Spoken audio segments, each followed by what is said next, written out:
Buongiorno, sono Amedeo e questa è ATH. Oggi siamo arrivati al 15° step, ovvero la desensibilizzazione al cavaliere. Questo step ci permette di abituare il cavallo alla nostra presenza in sella. Non tutti i cavalli sono abituati ad avere un cavaliere sulla schiena, alcuni hanno delle reazioni, quindi noi oggi vedremo come agire per far sì che il cavallo sia tranquillo con la nostra presenza in sella. Questo lavoro è da fare molto probabilmente, anzi sicuramente con tutti i puledri prima di salire le prime volte, ma anche molti cavalli di una certa età hanno bisogno di essere riabituati al cavaliere. Quindi abituiamo il cavallo a tutto quello che possiamo fare attorno a lui e in sella a lui. Le prime cose da fare è abituare il cavallo a vari rumori, come per esempio battere sulla sella in vari punti, perché sono cose che potrebbero succedere.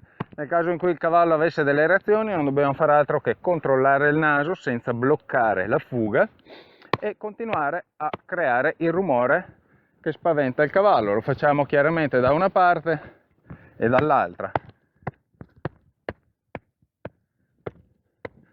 Come nella desensibilizzazione non dobbiamo bloccare il cavallo, ma dobbiamo solo controllare per la nostra sicurezza che non si metta in una posizione per noi pericolosa. Quindi non blocchiamo la fuga, ma la controlliamo. Una volta che abbiamo abituato il cavallo ai vari rumori, pian piano ci accingeremo a salire. Quindi prima di salire teniamo sempre il controllo del naso, controlliamo che non abbia paura delle staffe, quindi le muoviamo, le sbattiamo, facciamo in modo che le veda muoversi, specialmente, ripeto, se è un puledro, da una parte e dall'altra. Quindi cominciamo a infilare il piede, vediamo quali sono le sue reazioni o risposte. Se rimane fermo tranquillo, allora posso procedere e cominciare a salire. Se vedo che si agita, rimango in posizione e continuo finché il cavallo non si ferma e si tranquillizza. Una volta che lo vedo fermo e tranquillo, salgo fino a portare il peso sulla staffa. Poi provo a muovere un braccio dalla parte opposta, in modo che il cavallo si abitui a vedere la nostra presenza passare da una parte all'altra. Se anche in questa fase lo vedo tranquillo, posso procedere a salire. Se invece si agita, mantengo il controllo del naso, quindi, come avremmo fatto nel precedente step, blocco i suoi movimenti finché non si ferma e si tranquillizza, allora scenderò e ripartirò. Se invece lo vedo tranquillo, passo alla fase successiva e mi fermo a livello della groppa. Non voglio che il cavallo si spaventi se per caso dovessi urtare la groppa accidentalmente, quindi cerco di abituare il cavallo anche a toccarlo, a battere sulla groppa, perché può succedere che per un qualche errore io salendo batta sulla sua groppa e lui non deve spaventarsi.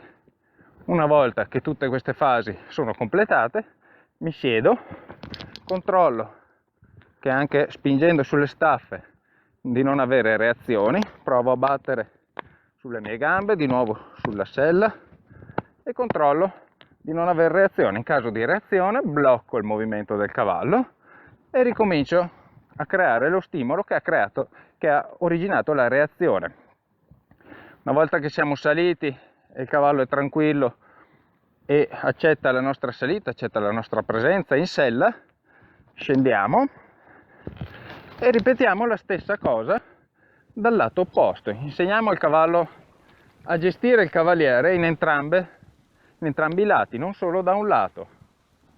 Quindi ripartiremo dal lato destro e rifaremo tutto quanto, perché non sempre avremo la possibilità di salire solo da sinistra, ma qualche volta potremo essere anche costretti a salire anche da destra. Quindi prendiamo controllo del naso, di nuovo desensibilizziamo ai rumori, infiliamo il piede nella staffa, vediamo quali sono le sue reazioni, saliamo, portiamo il braccio dalla parte opposta, tocco la groppa, controllo che non ci siano reazioni in nessuna parte della salita e mi siedo dolcemente sulla sua schiena. Anche qui controllo che non ci sia nulla che possa provocargli una reazione.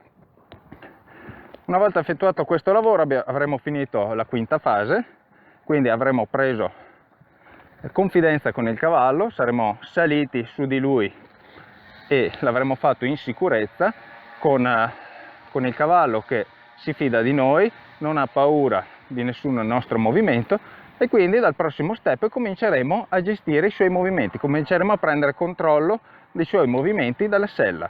Quindi per oggi da Medeo è tutto e ci vediamo al prossimo video.